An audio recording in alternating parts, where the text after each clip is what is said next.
Quizá, bueno, a mí, igual que a todos ustedes, el mensaje de Nanette del domingo pasado, pues me dejó la ruedita de la computadora dando vueltas, Loading. en loading, porque la verdad que estuvo muy interesante, a mí me gustó muchísimo. Y es de esos mensajes que te dejan, ¿cómo te digo yo? Te dejan pensando en la semana. Por lo menos a mí me sucedió eso. El vaso roto que cantamos a lo último, que tenía tanto que ver con eso. Eh, y me puse a pensar en la importancia que tienen los retos. Porque Jacob no se hubiese movido ni hubiese hecho nada si no hubiese tenido unos retos, ¿no? Se tuvo que ir a tierra extraña, aunque era de su tío, pero era extraña para él. Pasar por diferentes retos, diferentes aventuras, etcétera, para por fin hacer el trabajo que él tenía que hacer, ¿no? Y a eso se le llama, a ese viaje se le llama el viaje del héroe. Y vamos a ver el viaje del héroe, ese arquetipo que existe, ¿no? Del héroe, en la figura de José, su hijo. Quedamos en que Nanali iba a dar servicio sobre personajes de la Biblia y pues yo le cogí la idea, me la robé. Así que voy a participar con ella de esa aventura, ¿no? De explorar los personajes de la Biblia. Entonces, el arquetipo del héroe es una estructura narrativa, universal. Esto es, desde antes de los griegos y los babilonios y toda esta gente, ya existía ese arquetipo del héroe. Y ese arquetipo describe el viaje de un personaje, que es el protagonista, ¿no? Desde una vida común y corriente hasta la transformación a través de pruebas, crecimiento y el regreso con un propósito. Y este modelo fue popularizado por Joseph Campbell en un libro que él escribió, que yo tuve la oportunidad de leer hace muchos años, El héroe de las 1000 caras. Y ha sido adaptado para guiones cinematográficos, Luke Skywalker en Star Wars, Frodo en El Señor de los Anillos. En casi todas las películas de aventura, el héroe va en ese viaje, ¿no? Es arrancado de su comodidad, llevado a tener ciertas aventuras y después regresa diferente, cambiado con algo para brindar a su comunidad, a su familia, a lo que sea, ¿no? Muchas películas están basadas en este arquetipo. Carl Jung, el psicoanalista suizo, que fue discípulo de Freud, utilizó ese arquetipo, así como tantos otros arquetipos que tenían que ver con la mitología y la religión, y eso lo enemistó con su maestro, Freud, y se separaron. Eran diferentes, porque Jung en su análisis de las personas tomaba mucho en cuenta estos arquetipos que ya están bien profundos en lo que él llamaba el inconsciente colectivo, que es el inconsciente que todos nosotros tenemos, las cosas naturales que todos tenemos ya por ser seres humanos, ¿no? Y el viaje del héroe tiene unos pasos. Estás en el mundo ordinario, ese es el primer paso. Recibes un llamado, o te sacan de aquí para que empieces un trabajo que tú no esperabas hacer y quizás a veces te resistes. Hay una caída, hay un rechazo, hay un montón de pruebas que tienes que pasar. Ahí te encuentras amigos, enemigos, mentores, etc. Hay una recompensa por todo ese trabajo que pasaste y después hay un retorno a tu comunidad. Y obviamente cuando regresas no eres el mismo que cuando saliste. Esa es parte de la cuestión, ¿no? Los retos que pasó Jacob, que pasó José, que han pasado todos los personajes bíblicos y pasamos todos nosotros en nuestra vida, porque eso no es nada nuevo, son los que forjan al héroe. Y el reto es como el fuego que purifica el oro. Duele, pero es necesario para poder revelar nuestra verdadera naturaleza. Sin ese fuego, sin esos retos, no cambiamos, no evolucionamos espiritualmente, ni personalmente, ni psicológicamente, en nada. Nos quedamos estancados, no maduramos, ¿no?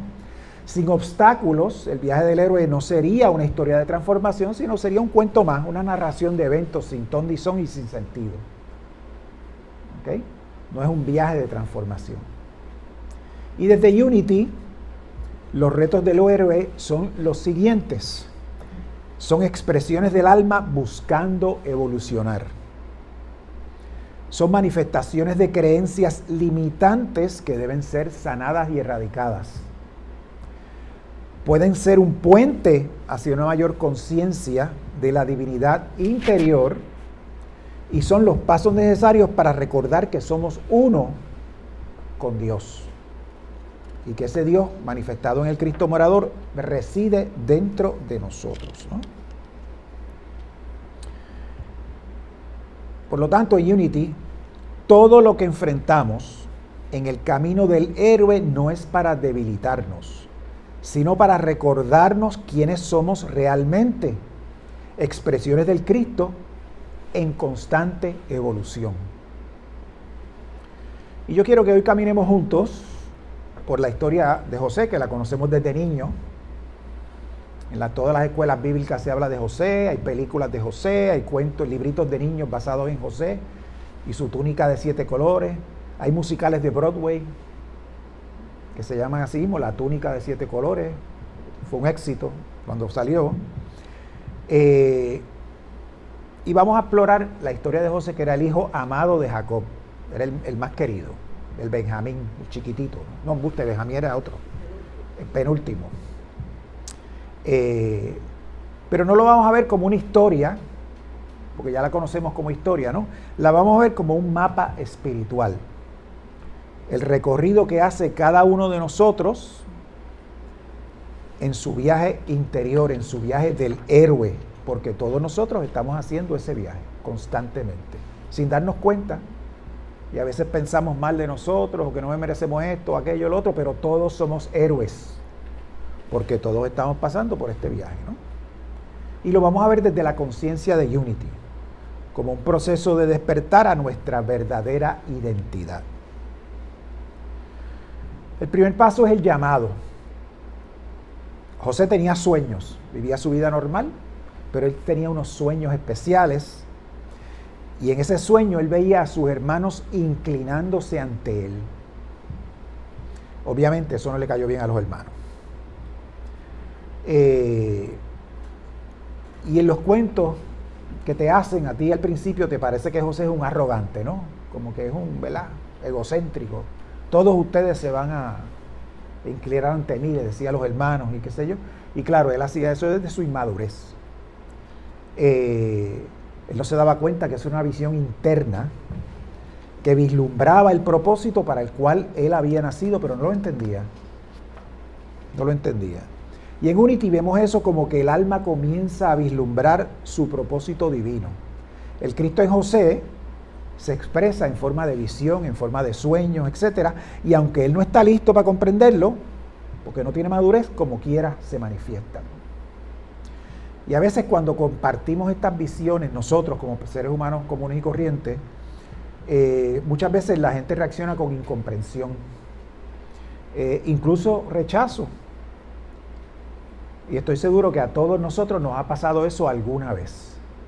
Tenemos una idea, tenemos un sueño, tenemos algo, tenemos algo que nos mueve, que nos da alegría y lo contamos desde tú estás loco, hasta eso no se puede hacer, o siempre pasa algo y nos rechazamos, ¿no? Pero ese es el primer paso del viaje del héroe, ¿no? Escuchar esa voz interna que nos llama a más, a ser más de lo que somos, ¿no? El segundo paso es la partida. Y en la historia de José ahí se da un giro brusco porque sus hermanos, movidos por la envidia, lo venden como esclavo y fingen su muerte al padre, ¿no? Ellos regresan con la túnica de 7 colores ensangrentada con sangre de un cabro o un animal y le dicen a su papá, mira, lo atacó un tigre, lo atacó un león. En el desierto había muchas de esas cosas en aquel tiempo, ¿no? Ahora no. Y de pronto José se convierte en prisionero en tierra extranjera. Y en el plano espiritual esto consiste en salir de la zona de confort. A ti te sacan de la zona de confort, te sales de ahí. Y la vida, en las vueltas que da, nos saca de nuestro lugar seguro y nos lleva a un territorio desconocido. Estamos en territorio comanche, como dicen en las películas, ¿no? Territorio apache. Pero ahí lo que va a pasar es que vamos a descubrir quién en realidad somos. Y en Unity eso significa que cuando el ego o la falsa identidad pierde el control, se abren caminos para un nuevo nivel de conciencia. Y eso solamente sucede cuando pasan estas cosas. Porque es que está cómodo, ¿para qué moverse? La primera ley de Newton dice que un objeto permanece inmóvil a no ser que otro objeto o energía lo golpee o lo mueva y lo desplace. Eso de quedarse inmóvil se llama inercia. Todos hemos oído esa palabra, ¿no? Inercia, pues de ahí es donde viene, ¿no? Y nuestra vida, pues estamos en una inercia hasta que algo nos mueve, nos saca, nos obliga a caminar. Nos obliga a hacer las cosas de manera diferente, ¿no? Las aparentes injusticias que sufrimos, pues no son castigos, simplemente son parte del plan del alma para poder evolucionar. Y en eso consiste también la evolución de los animales, ¿no? Yo estoy adaptado a un ambiente, el ambiente cambia, yo tengo que cambiar para adaptarme al nuevo ambiente. El animal que no cambia se extingue. El que puede cambiar se mantiene y puede sobrevivir en el próximo, aprende cosas nuevas, cambia. Y de eso se trata. El tercer paso son las pruebas. En Egipto José es acusado injustamente y termina en prisión. Ya saben el cuento, la mujer de Potifar trata de seducirlo, él dice que no, ella la acusa de eso mismo y lo meten preso. Y en ese momento muchos lo llamamos la noche oscura del alma. Ese también es un arquetipo de la literatura, las películas, etc. La noche oscura del alma. Ese es el valle del Salmo 23. Pero José no se amargó. Él utilizó sus dones, que era interpretar sueños, para servir incluso cuando estaba en prisión a los prisioneros. Y aquí vemos un principio fundamental de Unity, ¿no? No somos víctimas de las circunstancias. Somos creadores con la mente divina. Y cuando amanecemos alineados con la verdad, con esa verdad, nuestro propósito florece, incluso en lugares que parecen ser estériles, como en el medio de una celda, que estoy seguro que las celdas en aquel tiempo no eran sitios muy cómodos y saludables para estar. Y en Unity eso significa que cada prueba externa refleja una creencia limitante interna que todos nosotros tenemos, y José aquí tiene que liberarse de esa creencia externa, y nosotros también tenemos que hacer eso cuando nos sucede, ¿no? Y a través de afirmaciones, oración silenciosa y confianza se comienza a vivir como un ser espiritual. El cuarto paso es la transformación. Un día el faraón tiene un sueño y él llama a todos sus sabios y científicos, médicos, etcétera, para que le interpreten el sueño, y nadie se lo puede interpretar a satisfacción. Ese es el sueño de las vacas flacas y las vacas gordas. ¿Se acuerdan de ese sueño, verdad? El faraón sueña con 7 vacas flacas o 7 vacas gordas seguido por 7 vacas flacas. Y él no sabe qué significa eso, ¿no? Y llaman a José porque ya la fama de José se había esparcido por todo el palacio de que el individuo hacía estas cosas. Y José le ofrece una interpretación. José no dice que... José dice, mira, yo no sé qué significa, pero yo creo que esta puede ser una interpretación, ¿no? Que son 7 años de abundancia y 7 años de penuria. Entonces, José le dice al faraón, ¿no? Que hay que hacer un plan. En los 7 años de abundancia hay que guardar todo el grano que tú puedas para cuando vengan los años de penuria, ese grano te sirva para alimentar el pueblo. Le hacen caso y así, de esclavo y prisionero, se convierte en un gobernador dentro de Egipto, una persona con poder. En la prisión José interpreta sueños, ¿no? Y mantiene una actitud de servicio y sabiduría. Él no busca venganza, él no se queja, y eso muestra que ha transformado su conciencia y se ha alineado con la voluntad divina. Y en Unity esto significa que ya José no actúa desde el ego herido, sino desde el Cristo despierto. En lugar de ver la vida como injusta, la ve como perfectamente guiada para su crecimiento espiritual.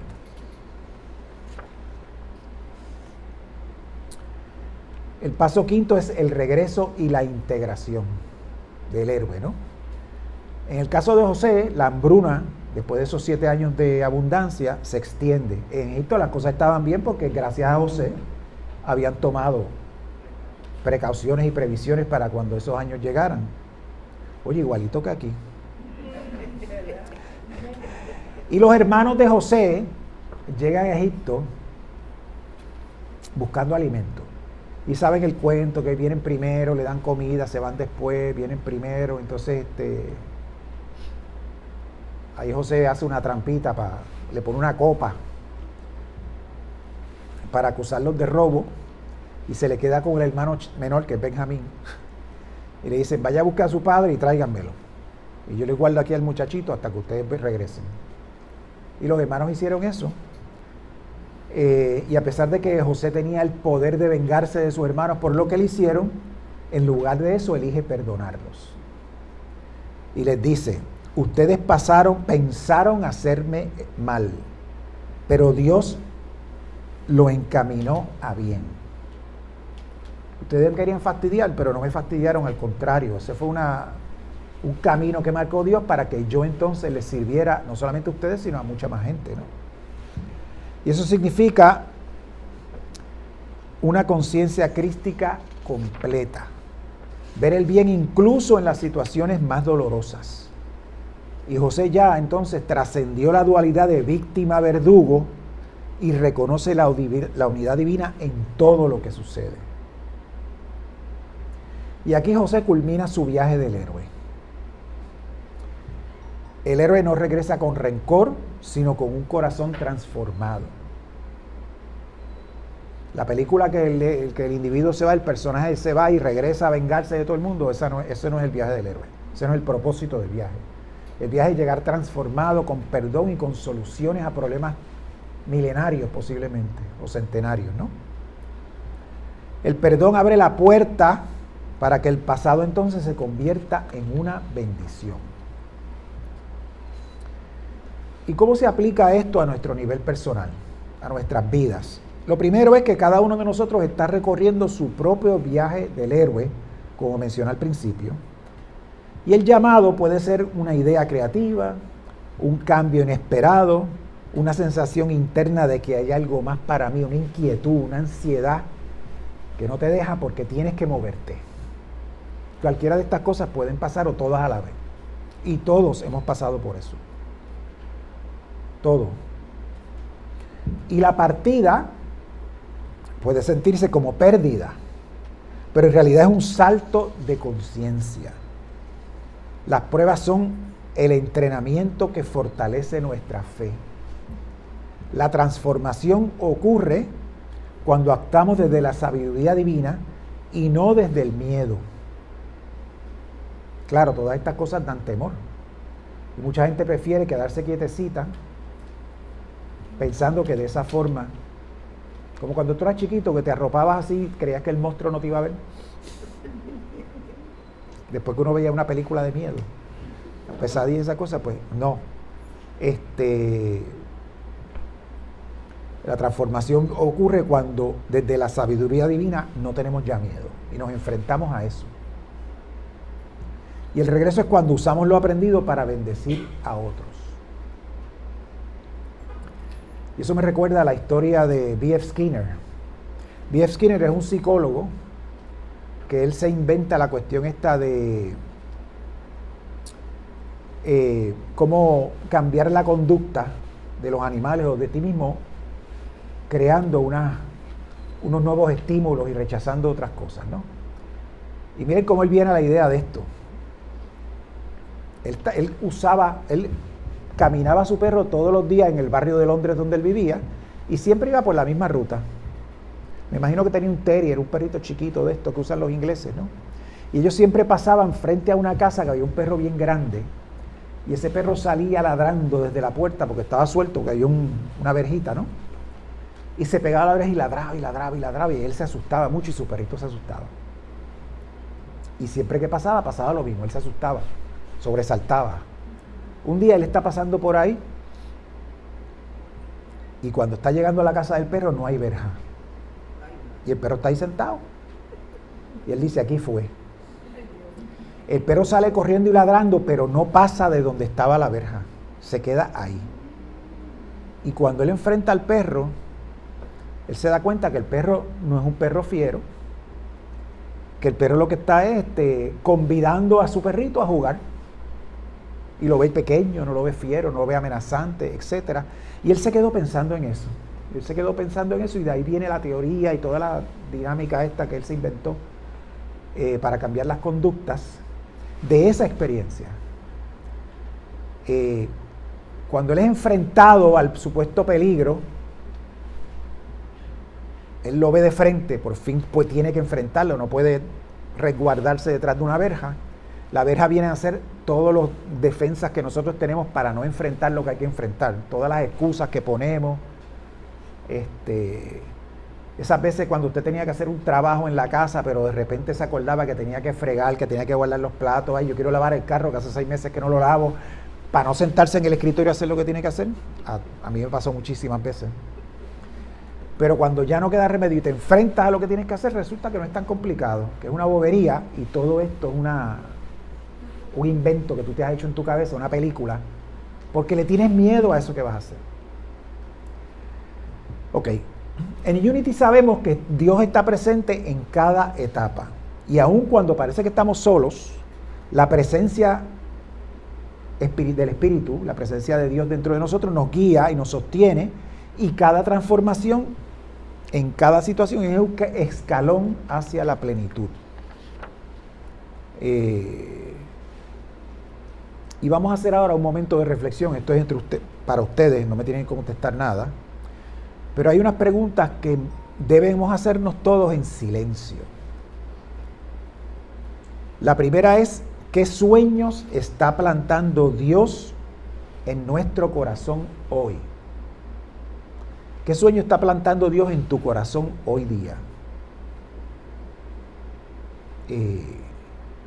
¿En qué etapa de mi viaje estoy? ¿A quién estoy llamado a perdonar para liberar la energía del amor?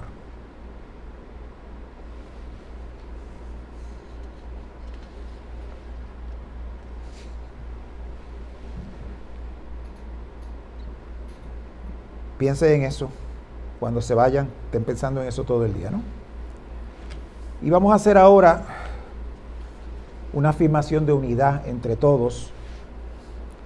Yo la voy a leer primero y después ustedes la repiten conmigo, ¿no?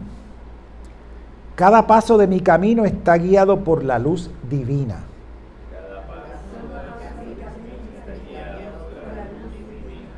Todo lo que me ocurre coopera para mi mayor bien. Soy un canal de bendición para mí y para los demás.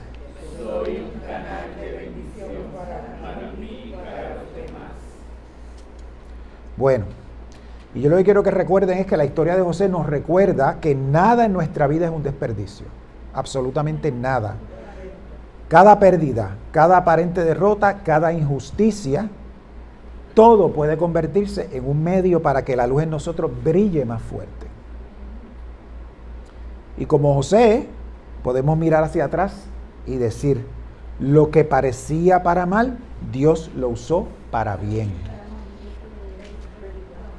Entonces, quiero que recordemos que estamos siempre en manos de la sabiduría divina y que nuestro viaje del héroe es en realidad el viaje de regreso a nuestra verdadera identidad en el Cristo morador. Voy a repetir eso último. el viaje de regreso a nuestra verdadera identidad en Cristo, orador. Dios los bendice.